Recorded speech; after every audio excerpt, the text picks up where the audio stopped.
I feel almost shaky this morning about the security of our country. That's the thing I'm most worried about, that we can talk about whether he should stay the candidate for re-election, but how can he remain in office for another 7 months? We've got 2 wars going. Our troops are at risk, and leaders around the world saw what we saw last night. No, I think you got to bifurcate this. I think you got to put the political to the side for a second, and we got to figure out that you got to put the country first.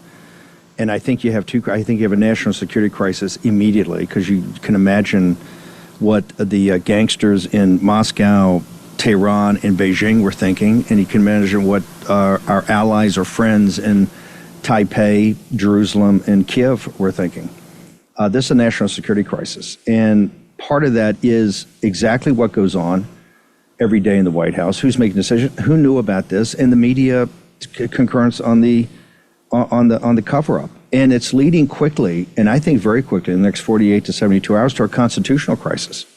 This is going to be a major constitutional crisis. There's just impossible for this individual to be the commander-in-chief. It's just the combatant commanders report to him. He's got obviously the nuclear codes, but you have so much more going on.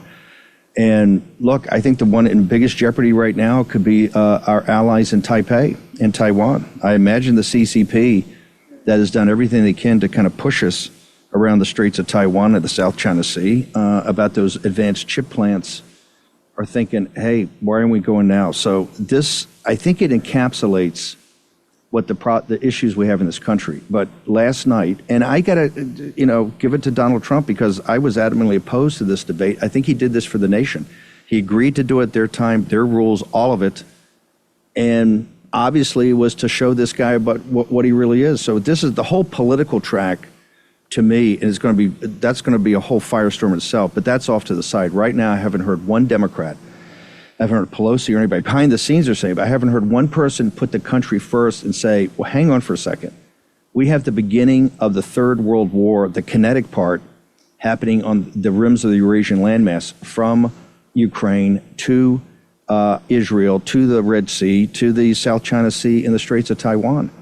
And this is the biggest, we have to deal with this today. I think President Trump's got to step to the stakes, to the sticks, and say, this has to be addressed. And I think that you're going to see Speaker Johnson and others in the House take immediate action on this, on hearings, on subpoenas, on exactly, they ought to subpoena the combatant commanders, the Pacific Fleet. I hope the Pacific Fleet went on high alert last night in the Straits of Taiwan. Yeah, you'd have to think, if you were an American enemy, that you watched that last night and you relished it, and that they too had jaws dropped as they watched just how infirm our commander-in-chief is, just how disconnected with reality, his faculties, his ability to communicate. There is zero question, if you had a President Trump back in 2020 who spoke like that and reasoned like that, they would be 25th Amendmenting him immediately. So where are the cabinet secretaries, right? Why aren't we hearing in the news that there's an immediate meeting of the cabinet secretaries right now to talk about removing him from office? You haven't heard any of the political leaders. You haven't heard anybody in the House or the Senate. You haven't heard any of the Democratic. They control the Senate. You haven't heard Armed Services. You haven't heard Foreign Affairs. You haven't heard Intel. Nobody stepped up to talk about the country, not the politics of this. And you certainly haven't heard any cabinet officials. And to be brutally frank, you haven't heard any really media figures. The fact, I started the show today with a guy, as you know him, Scott Jennings, who's one of McConnell's guys. Mm-hmm. Scott Jennings and Steve Bannon we couldn't agree on the day of the week or the time of day. Mm-hmm. And Scott Jennings was a profile in courage, because on CNN they had Axelrod and Van Jones. They're all of a sudden, like pre-scripted, prepared to throw Biden over the bus, talking about under the bus on the politics of it. And Jennings goes, hey, hang on for a second. What happens in the we got to talk about the White House. What happens moment by moment? What happens day by day?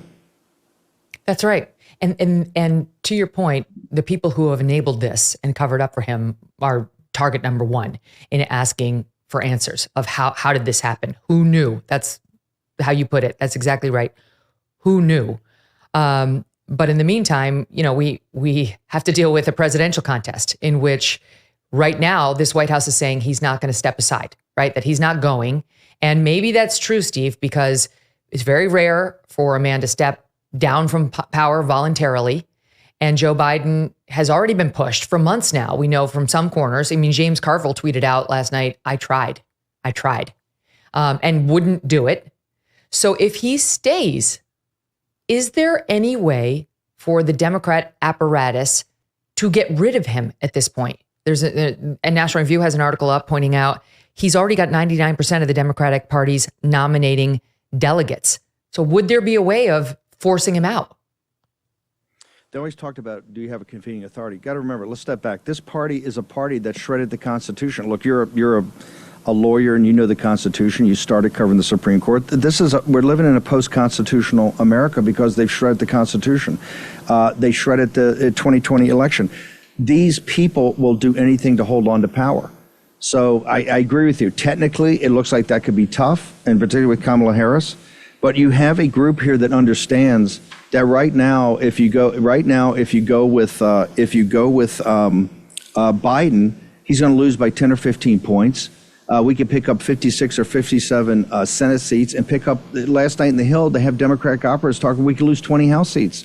You could pick up another 10 in the House. You could wipe out a generation of Democratic politicians right now, a generation of it. And I think those people and their donors and supporters are not prepared to stop for this. So I think the process of Biden, and I think that's why it's in tandem with the issues for the country on national security and 25th Amendment, the constitutional crisis, the political crisis is going to be the Biden, these guys trying to figure out the people around Biden that talk him out of coming. And I think Pelosi's the big one, talk him out of staying. Then it's going to be the search for the Messiah or the Messiah group, of which the mainstream media will be all in, and then the honeymoon once they're selected. So if they keep with Biden, and there's no chance President Trump should ever get on a debate stage with this guy again.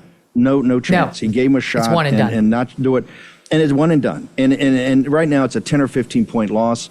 You're going to pick up 56 or 50 Senate seats. You're going to have 225 House seats. You're going to wipe out the Democratic Party. So if that's what they want, and they won't stand for that. Their donors won't stand for that. So the political side, and they're searching for a Messiah, whether it's Michelle Obama or Gavin Newsom. Gavin Newsom, if you think about the apparatus and the deep state as a Praetorian Guard, he did exactly what the generals did when they were shifting out emperors back in the middle years of the empire. It was those generals that stepped up and were loyal on the surface, like Gavin Newsom did. He did a soldier's duty last night. He was so positive on Biden, you got to have his back. That's the type of guy they're going to look for. A Gavin Newsom, a Michelle Obama, a Gretchen Whitmer, you pick it, maybe Pastor Warnock down in Georgia. That's a political search that's going on right now. Do you ever think, how can I work this hard and still be in debt? Been there. The piles of overdue bills, the threatening phone calls, the sick feeling in your stomach, never having money to do anything, much less solve your debt problem, it just won't stop. If you are trapped in debt, Done with Debt can be a way out. Now, these guys have developed aggressive new strategies to end your debt permanently. Done with Debt stands between you and your harassing bill collectors. Wouldn't that be nice? They tirelessly negotiate with your creditors to lower or even forgive what you owe. And they do it all without bankruptcy or new loans. One client said, "One phone call saved us a fortune. I wish we did this long ago." Done with Debt has unique strategies to get you out of debt faster and put more money in your pocket every month. But you need to hurry because some debt solutions are time sensitive and you don't want to miss out. Visit donewithdebt.com. Talk with one of their debt relief strategists for free. You have nothing to lose except your debt. Go to donewithdebt.com. That's donewithdebt.com. Thanks so much for watching. If you like what you just saw, hit the subscribe button for more clips and full episodes.